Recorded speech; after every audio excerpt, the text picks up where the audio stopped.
It's a good day mga idol. Sa video na to, sino ba ang bagong trending na present sa Pasay? Walang iba kundi si Ate Juliet or mas kilalang Pares Encanto. Dating walang pila, ngayon ay dinarayo at dinudumog. Ika nga ni Ate Juliet, hanggat may pag-asa at panahon, walang sukuan. Nakilala itong paresan na to sa dalawang food vlogger na nagwagwapuhan sa narito si Sir Jepoy Tuason at si Kapudri. Dahil nga daw sa kakaibang sangkap ng pares, karamihan halos magkakapare-parehas na lang. At ibahin nyo tong paresan na to dahil nga sa kanilang bagong pasabog na literal na putok-batok, ihaw na batok ng baboy at crispy chicharon bulaklak na pinakuluan ang mga batok na may halo pampalasa tapos inihaw kaya nandun pa rin ang pagka-smoky flavor at talagang nanunuot ang lasa. Para sa akin, masarap at malasa. Ewan ko lang po kung pasado sa inyo dahil lahat naman tayo may kanya-kanyang panglasa. Located ito sa Jokno Boulevard, Pasay City. Halos tapat lang ni Diwata, paresan ni Mami Juliet. Open sila 6 PM to 5 AM araw-araw. Kaya ano pang hinihintay niyo mga idol? Let's go!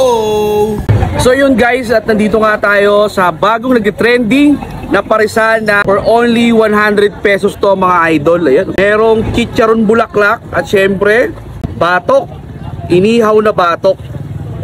Medyo kakaiba siya mga idol, no? Kasi inihaw siya. Tapos yung sabaw niya malapot. Nagantay tayo kanina rito, mahigit isang oras kasi nga dinagsa talaga sila ng tao. Kaya ito na, tikman na natin. Okay naman idol yung sabaw niya. Medyo ma-creamy konti.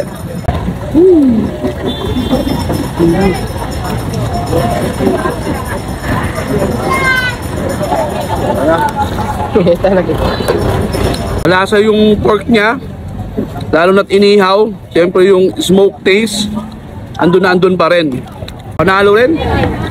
Sa halagang 100 pesos mo, unli rice ka na, may soft drinks ka pa, unli soup pa. Sabi ko nga sa inyo mga idol, for only 100 pesos, unli rice, unli soup, at syempre may kasama na rin soft drinks yun. Kaya sa mga pipila rito bukas, antay lang kayo ng mahabang pasensya kasi nga masyado silang nabigla, diba? Pero tuloy-tuloy naman din yung proseso ng foods nila. Kaya bawal to sa may mga tawag dito, mga mainitin ng ulo. Tara, kain ulit tayo.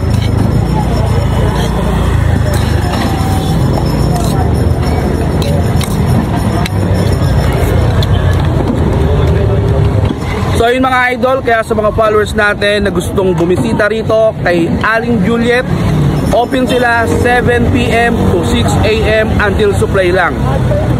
Kaya hanggang dito na lang mga idol, yun lang, finish na.